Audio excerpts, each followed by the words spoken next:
Hoy estoy delante de tres puertas, que son las tres propuestas para hablar de abusos y de agresiones y de persecuciones.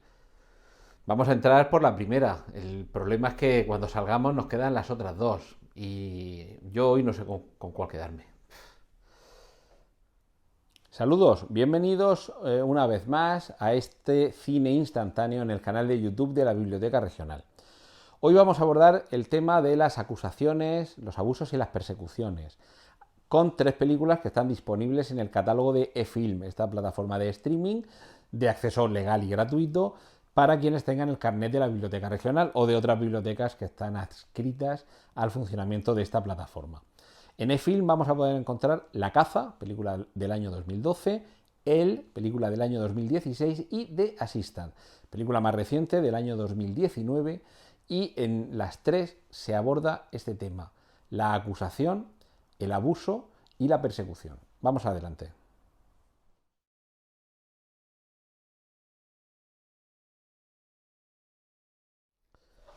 Al bueno de Mads Mikkelsen le veíamos literalmente llorar sangre en Casino Royale. Ayer era el malo, ayer era Le Chiffre. Hoy le toca a él sudar, ver cómo lo persiguen, ver cómo en el pueblo donde vive es acusado de uno de los peores delitos que se pueden cometer. Y lo peor es la sensación de angustia que tiene el propio espectador. Rentero, tú esta semana te has propuesto que lo pasemos mal aquí en el cine instantáneo de la Biblioteca Regional.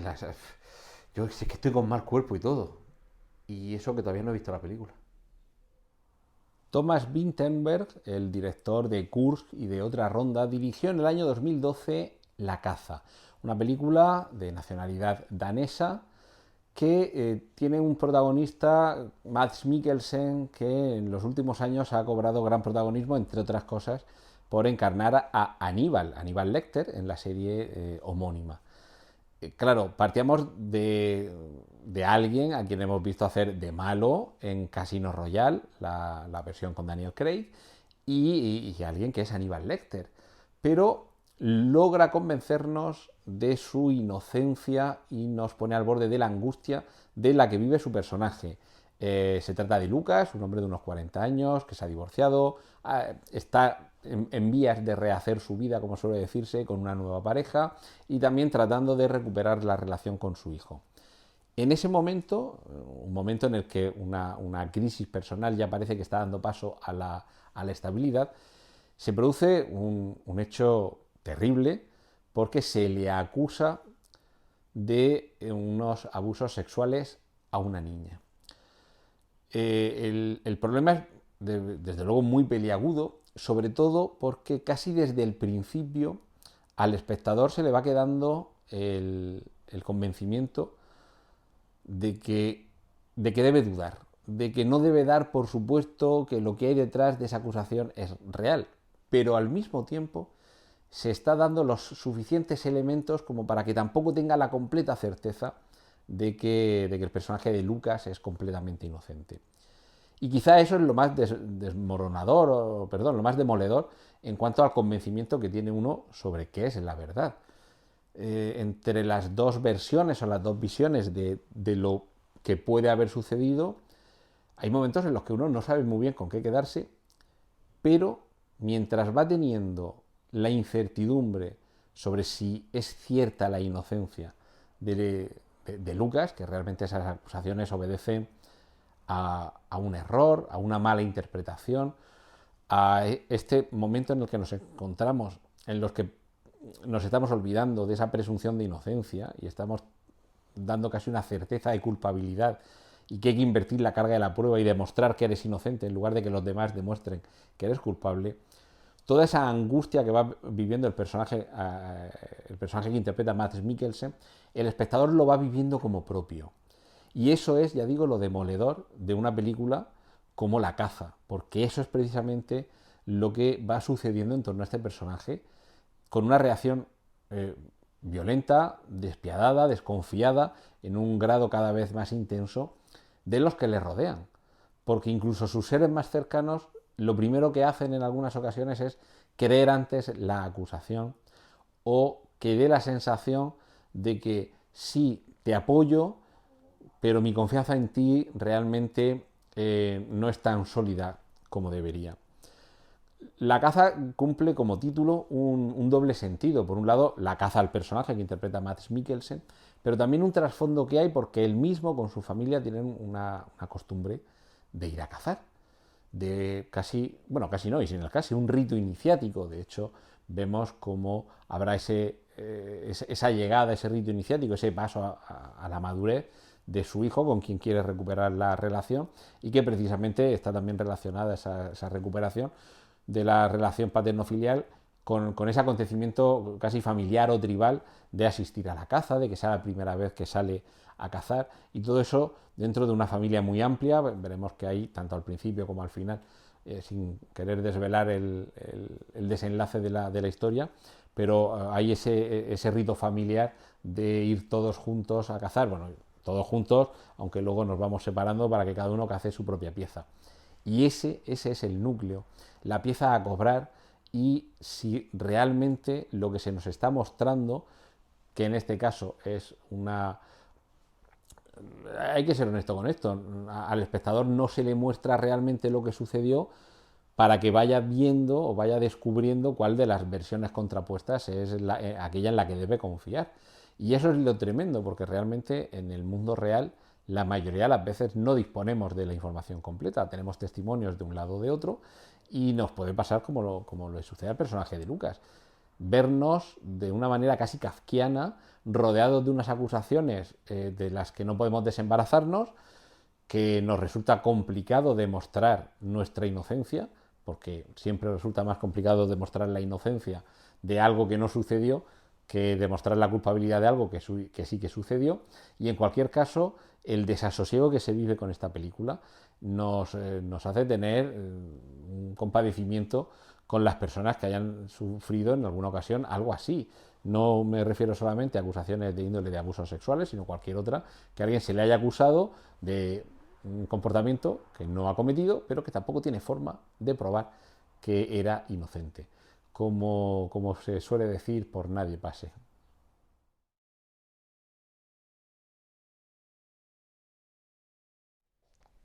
Isabel Huppert es una extraordinaria actriz, da gusto verla trabajar. Lo que sí que no da gusto en absoluto es ver la situación tan difícil a la que se tiene que enfrentar y las decisiones que debe tomar. El problema es, uno piensa, si a mí me pasara lo mismo, ¿actuaría igual? El holandés Paul Verhoeven ha sido desde casi el principio de su carrera un director bastante polémico. Desde luego hay un antes y un después en su carrera de la película Instinto Básico. También podemos decir que hay un antes y un después de Showgirls, película que posteriormente ha sido reivindicada por algunos, pero su forma de ver, sobre todo el universo femenino, su forma de trasladarlo a la pantalla, ha sido prácticamente siempre chocante, y no lo iba a ser menos en el caso de la película Elle de 2016, el escrito Elle en francés, y es una película protagonizada por una magistral Isabel Huppert, que interpreta a una ejecutiva exitosa de una empresa de videojuegos que ha sufrido una agresión sexual y que busca venganza, pero una venganza muy particular.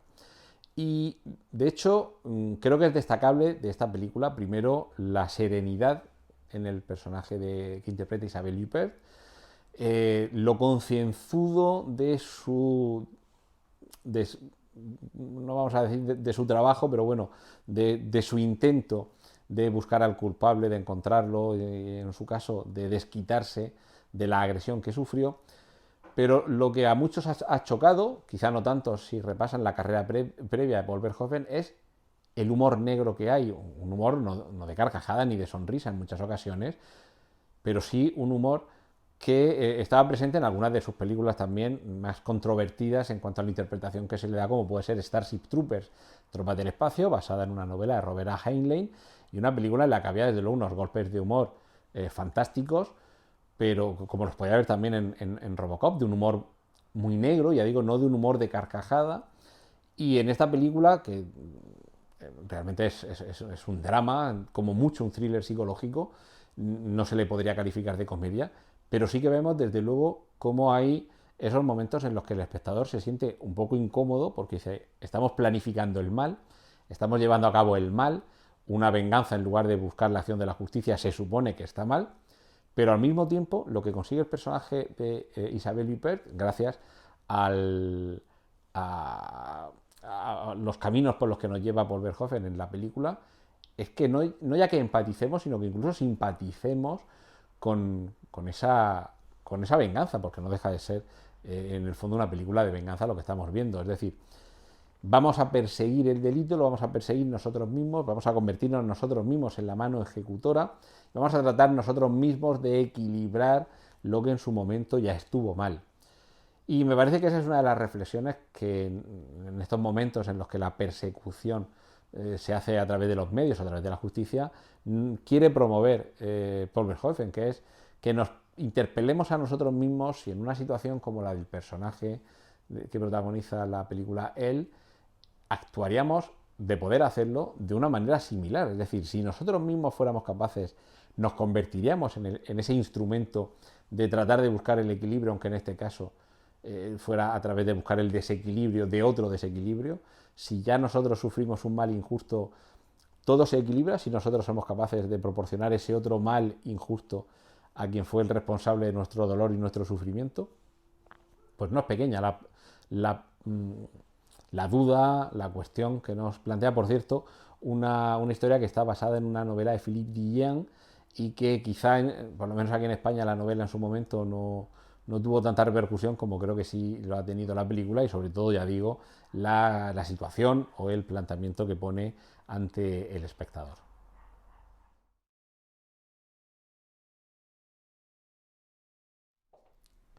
A ver si lo que vemos en la película de Assistant,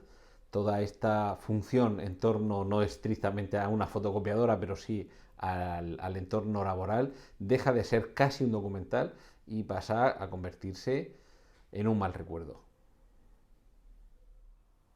En fechas muy recientes nos ha llegado la última película de la que vamos a hablar hoy, The Assistant, una película del año 2019 dirigida por Kitty Green y protagonizada de manera casi exclusiva, porque hay una omnipresencia de ella, por Julia Garner, una actriz a la que hemos visto, por ejemplo, en la serie The Ozarks. En esta ocasión la historia es bastante sencilla, transcurre a lo largo de casi 24 horas de una jornada de trabajo completa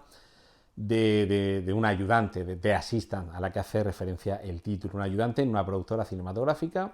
Y vamos a ver cómo desde la mañana, muy temprano, su rutina, se levanta en casa, van a recogerla, la llevan a una oficina en el centro de Nueva York y lo va preparando todo. Vemos que es una productora cinematográfica de éxito, con unos trabajadores que hay ahí, con ciertas reuniones que se van llevando, con un jefe también omnipresente, pero al que nunca vemos. En todo caso, le oímos en alguna ocasión hablar por teléfono y se supone, hay quien hace una lectura de que esta película, ese personaje anónimo, como en Los Ángeles de Charlie, ese Charlie al que siempre le vemos hacer los encargos, siempre le oímos la voz, pero nunca le vemos, sería Harvey Weinstein. Es una de las interpretaciones, pero en cualquier caso, si no es Harvey Weinstein, sería alguien parecido. Aquello del se non è vero e ben trovato. Lo que tenemos es con pequeños detalles muy sutiles, no es una película tampoco demasiado larga, poco más de 1 hora y 20,